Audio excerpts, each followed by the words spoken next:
मोठ्या प्रमाणात बीडमध्ये या संदर्भातला रोष आहे, राज्यातही रोष आहे। कारण या प्रकरणाची व्यक्ती अधिकची असू शकते अशा प्रकारची शंका बोलली जाते। एक मुलगी हिमतीनं समोर आली, पण अशा अनेक किती मुलींसोबत त्या ठिकाणी असा व्यवहार झालेला आहे असंही प्रश्नचिन्ह निर्माण होत आहे।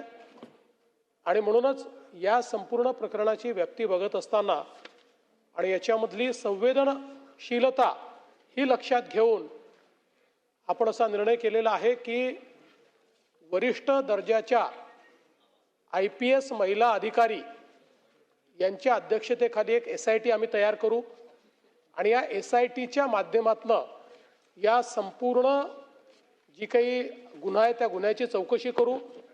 याची व्यक्ती कुठपर्यंत आहे, कोणाचा वरदहस्त आहे का, कोणी याला राजकीय दृष्ट्या, सामाजिक दृष्ट्या, अजून कुठल्या दृष्ट्या वेगवेगळी वळणं देत आहे का, अशा प्रकारचाही त्याच्यामध्ये प्रयत्न आपला असेल।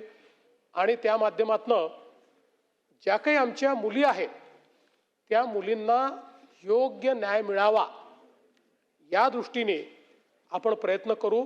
त्यामुळे मी सभागृहाला आणि माननीय सदस्यांना आश्वस्त करतो की टाइम बाउंड पद्धतीनं SIT या ठिकाणी चौकशी करेल आणि पूर्ण या प्रकरणाचा छडा लावून सर्व मुलींना न्याय मिळेल आणि अशा प्रकारचे जे नराधम आहेत त्यांना कठोर शिक्षा मिळेल आणि त्यांना कोणी वाचवायचा प्रयत्न करेल तर त्यांनाही शिक्षा मिळेल अशा प्रकारची व्यवस्था केली जाईल। सांगितलं। चला पुढे। दिनांक 30 जून 2025 पासून सुरू झालेल्या महाराष्ट्र विधानमंडळाच्या सन 2025च्या द्वितीय पावसाळी अधिवेशनात माननीय उपमुख्यमंत्री, नगरविकास, गृहनिर्माण, सार्वजनिक बांधकाम, सार्वजनिक उपक्रम यांनी त्यांच्याकडे कारभार असलेल्या विभागांचे विधिमंडळातील कामकाज आपल्या मूळ विभागाचे कामकाज सांभाळून त्यापुढे नेमून दिलेले मंत्री संबंधित विभागाच्या राज्यमंत्री यांच्यासोबत समन्वय ठेवून एकत्रितरित्या हाताळतील असे प्रस्तावित करून त्याबाबतची परवानगी मागितलेली होती।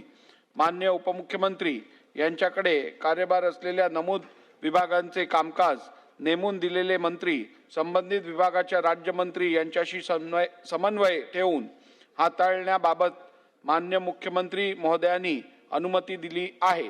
त्यानुसार विभाग व मंत्री महोदयांची नावे पुढील प्रमाणे आहेत। सार्वजनिक बांधकाम, सार्वजनिक उपक्रम मान्य श्री दादाजी भुसे, नगर विकास मान्य श्री उदय सामंत, गृहनिर्माण मान्य श्री शंभूराज देसाई।